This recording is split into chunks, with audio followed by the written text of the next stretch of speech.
దాంట్లో ఎవరికి ఏం పాత్ర లేదు. ఒకడే దాని వల్ల తెలంగాణ కోసం అందుకని పోరాటం చేసిండ్రు కాబట్టి దీక్షా దివస్ తప్ప ఇంకొక పోరాటాన్ని వాళ్ళు ఎన్నడూ కూడా గుర్తు చేయరు. ఇవాళ అందరం కోరుకుంటున్నది ఏంటంటే ఈ ప్రభుత్వము ప్రజలు పాల్గొంటే తెలంగాణ వచ్చింది, ప్రజలు కొట్లాడితే తెలంగాణ వచ్చిందని ప్రభుత్వం అంగీకరిస్తున్నది కాబట్టి ఈ ప్రభుత్వము ఇవాళ ఉద్యమకారులను గుర్తిస్తుందనే ఒక నమ్మకం పెరిగింది.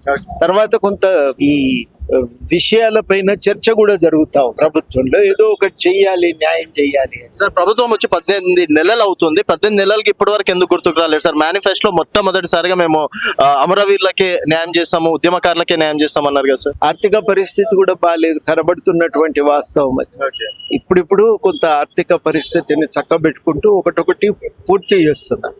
అందులో మొదటి ప్రాధాన్యత రైతులకు ఇచ్చినప్పుడు మన సోదరులే కదా, మన వాళ్ళే కదా, కాబట్టి రైతులకు న్యాయం జరుగుతున్నప్పుడు మిగతా వాళ్ళు ఆగవలసిందే అని ఒక అభిప్రాయం తెలంగాణలో ఆ కారణం చేత ఎవరు దీని గురించి పెద్దగా అప్పుడు అంతగా ప్రభుత్వంకు ఒత్తిడి తీసుకురాలి.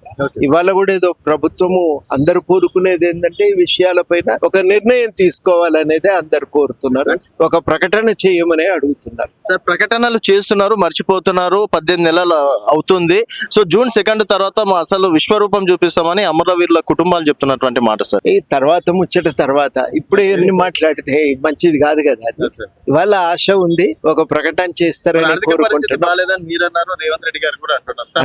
కరెక్ట్. అందుకని ప్రక్రియ మొదలైంది. నేను అనేది ఏంటంటే ఒక ప్రక్రియ మొదలైతుంది. ఈ ప్రక్రియ ఒక రోజుతో అయిపోతుందా? ముందు గుర్తించడానికి నిర్ణయం తీసుకోవాలి. గుర్తింపు అయిన తర్వాత రెండవ దశలో ఏం సహాయం చేయొచ్చు అనే దానిపైన కార్యక్రమం మొదలు పెట్టాలి.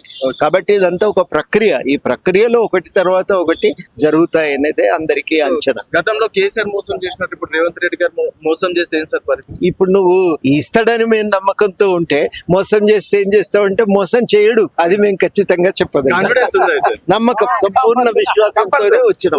ఇవాళ ఇక్కడ 8 సంఘాల ప్రతినిధులు సంపూర్ణ విశ్వాసంతో వచ్చిండ్రు. కాకపోతే ఏంటంటే 2 దగ్గరికి వచ్చింది, ఒకసారి గుర్తు చేస్తే బాగుంటదనే ఆలోచనతో ఇక్కడి నుంచి ఒక సందేశాన్ని పంపించారు. మళ్ళీ ఒకవేళ న్యాయం జరగకపోతే పోరాటం చేయడానికి అప్పటి విషయం అప్పుడు మాట్లాడారు.